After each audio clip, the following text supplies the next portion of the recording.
La tecnología derivada de la competencia económica durante la Guerra Fría es realmente asombrosa. Desde estaciones ocupadas a 100 millas al norte del Círculo Ártico hasta colocar a un humano en la Luna, la era realmente impulsó los límites de la tecnología y la humanidad. Pero no todos los experimentos fueron un éxito, y a veces esas víctimas de la guerra que no fue una guerra se olvidan demasiado fácilmente.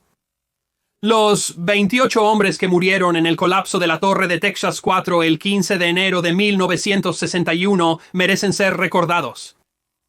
Después de 1953, la estrategia de defensa aérea de Estados Unidos fue impulsada por la política militar de la administración Eisenhower, llamada la Nueva Mirada. Este intento de equilibrar los compromisos militares de la Guerra Fría con los recursos financieros nacionales cambió el enfoque de la defensa aérea de proteger a la nación de un ataque, a proporcionar advertencia para preservar nuestra capacidad de ataque nuclear, confiando en la doctrina de represalia masiva para disuadir cualquier ataque. Basado en la realidad de la era nuclear, la estrategia de planificar la intercepción de bombarderos se volvió inútil, ya que incluso destruyendo el 99% de un ataque, el poder de las bombas de hidrógeno lo haría devastador. El objetivo era dar a nuestro comando aéreo estratégico suficiente advertencia para preservar nuestros bombarderos estratégicos para un contraataque. Por lo tanto, se enfocaron en crear una estrategia integral de alerta temprana, con énfasis en llenar los vacíos de cobertura de radar que podrían ser aprovechados en un ataque a Estados Unidos. Durante los años 50, los Estados Unidos y Canadá colaboraron en varias instalaciones terrestres que finalmente establecerían un sistema de múltiples niveles compuesto por la línea Pine Tree, la línea Mid-Canada y la línea de alerta temprana distante. El desarrollo de estos sistemas requirió un esfuerzo masivo y cada uno es una maravilla de ingeniería en sí mismo, pero las líneas aún incluían numerosas brechas que se esperaba que se llenaran a través de una serie de sistemas diferentes. Una de las ideas más extraordinarias fue propuesta en un informe del Laboratorio Lincoln del Instituto Tecnológico de Massachusetts en 1952. El informe consideró expandir la cobertura del radar construyendo plataformas en el Atlántico usando tecnología de perforación mar adentro. Concluyeron que un grupo de plataformas con radares podría ampliar la cobertura cientos de millas mar adentro, dando media hora extra de alerta ante un ataque con bombas. En enero de 1954 se aprobó la financiación para 5 torres con el fin de proporcionar un perímetro de alerta temprana interconectado desde Nueva Escocia hasta Nueva Jersey. Debido a que las plataformas se parecerían a las plataformas petroleras que se podían ver en el Golfo de México, se les llamó Torres de Texas. Este fue un gran desafío de ingeniería. Las torres serían mucho más grandes y se colocarían en aguas más profundas que cualquier plataforma petrolera en operación en ese momento, ubicadas en el Atlántico Norte, azotado por tormentas. Se planearon 5 torres, pero solo se finalizaron 3, las torres 2, 3 y 4.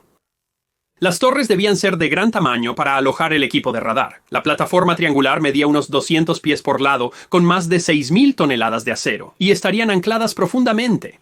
La Torre 4 estaba ubicada a unos 185 pies de agua. Las plataformas petroleras en alta mar alcanzan profundidades mucho mayores hoy en día, pero en 1954 la mayoría operaba en aguas de 20 a 12.2 metros de profundidad. Buscaban un equilibrio delicado, intentando ofrecer mínima resistencia a las olas, pero pudiendo soportar tormentas huracanadas. Por su gran tamaño y la turbulencia de las aguas, no era posible construirlas in situ. Eran plataformas autoelevables. Los cascos flotantes estancos se fabricaron en astilleros, se remolcaron al sitio, se bajaron las patas y se elevó la plataforma a 25.3 metros sobre la marea media con gatos hidráulicos. Esto marcó un hito histórico, al ser las primeras estaciones de la Fuerza Aérea bautizadas y lanzadas desde un astillero. Las torres 2 y 3 se construyeron en el astillero Fort River, en Quincy, Massachusetts. Presentaron una ligera dificultad al pasar la plataforma por el hueco en el elevado puente Fort River, con un espacio libre de menos de 2,5 pies a cada lado de la plataforma. Una vez construidas, cada torre incluía un gran radar de búsqueda, 2 radares de detección de altura en radomos de neopreno para protección climática y 3 antenas de comunicaciones. La primera en completarse fue la Torre de Texas 2, a unas 100 millas al este de Cape Cod, Massachusetts, en diciembre de 1955. La Torre 3, a 50 millas al sureste de Nantucket, Massachusetts, entró en operación en noviembre de 1956. La última torre, la Torre 4, situada a 104.6 kilómetros al suroeste de Long Island, Nueva York, comenzó a funcionar en 1958. A los rusos les interesaban mucho las torres, era común ver periscopios de submarinos rusos. Los arrastreros rusos, presuntamente mercantes, pero probablemente espías, rondaban tanto las torres que un aviador comentó que por la noche había tantas luces que parecía estar en Coney Island. Se extendieron rumores de que los rusos se colaban en las plataformas por la noche. Las torres eran bases flotantes autosuficientes. Las torres de Texas tenían dormitorios, áreas recreativas, biblioteca y comedor, pero la vida no era sencilla para las 60 a 100 tripulaciones a bordo de las plataformas. En cuartos aislados y estrechos habría sido fácil obtener la llamada fiebre de torre. El trabajo podía ser difícil. Los suministros solo podían transferirse cuando las corrientes cooperaban, lo que significaba que los aviadores estarían manejando cargas pesadas en la cubierta en medio de la noche, algo que los marineros usualmente evitarían. Pero las estaciones también parecían estar siempre sacudidas por el ruido, no solo por las operaciones, sino por el sonido que se transfería por las patas ancladas al fondo del océano.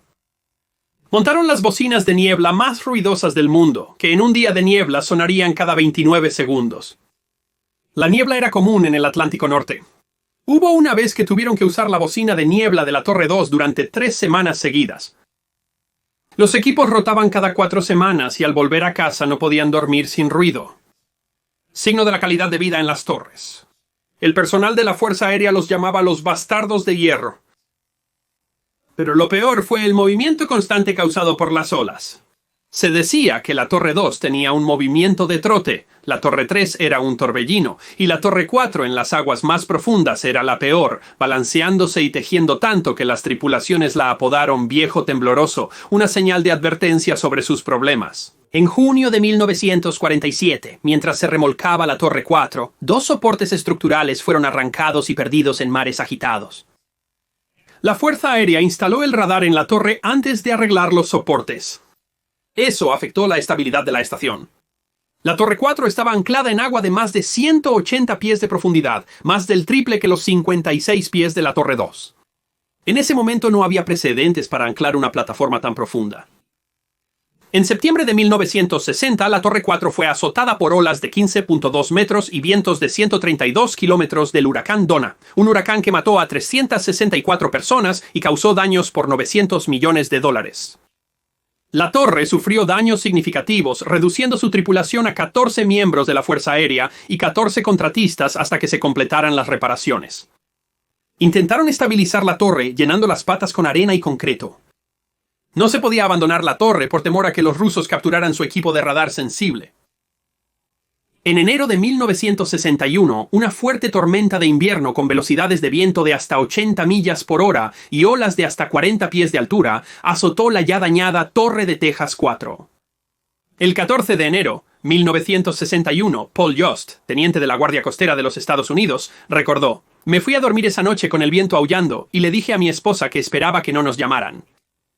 Pero él y la tripulación del barco de patrulla Agassiz de la Guardia Costera de los Estados Unidos recibieron una llamada de emergencia para intentar rescatar a los 24 hombres a bordo de la Torre de Texas 4.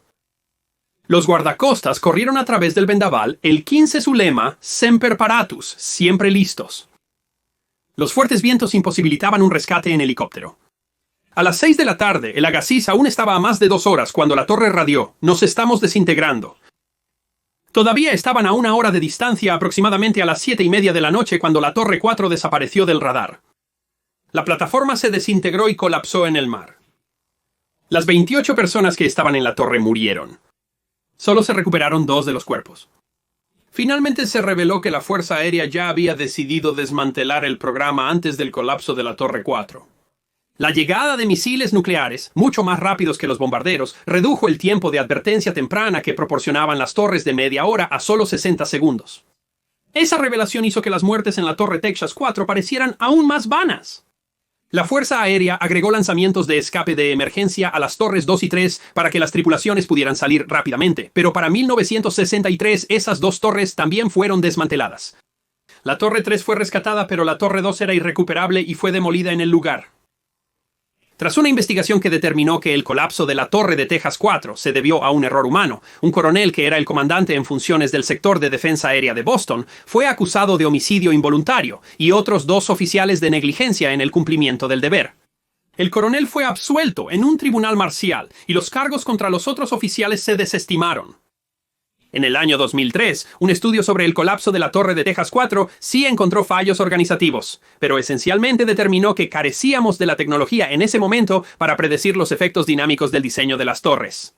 El estudio determinó que con tecnología moderna, la Torre de Texas 4 podría haberse salvado. Las familias de las víctimas del colapso de la Torre de Texas 4 formaron la Asociación de la Torre de Texas y durante muchos años buscaron el reconocimiento oficial del sacrificio de sus familias por parte del gobierno. Ese reconocimiento finalmente llegó en febrero de 2011, cuando el presidente Obama envió una carta a la asociación. Donald Abbott, quien era el hijo de Dave Abbott, un soldador que murió en el colapso, fue citado en el New York Times después de recibir la carta del presidente: "No hay un día que pase que no piense en mi padre". Éramos amigos. Soy el chico de la historia y espero que hayas disfrutado esta edición de mi serie de breves fragmentos de historia olvidada de unos 10 minutos de duración. Y si te gustó, por favor adelante y haz clic en ese botón de pulgar hacia arriba que está allí a tu izquierda. Si tienes preguntas o comentarios, escríbelos en la sección de comentarios. Estaré encantado de responder. Para obtener más fragmentos de historia olvidada, solo suscríbete.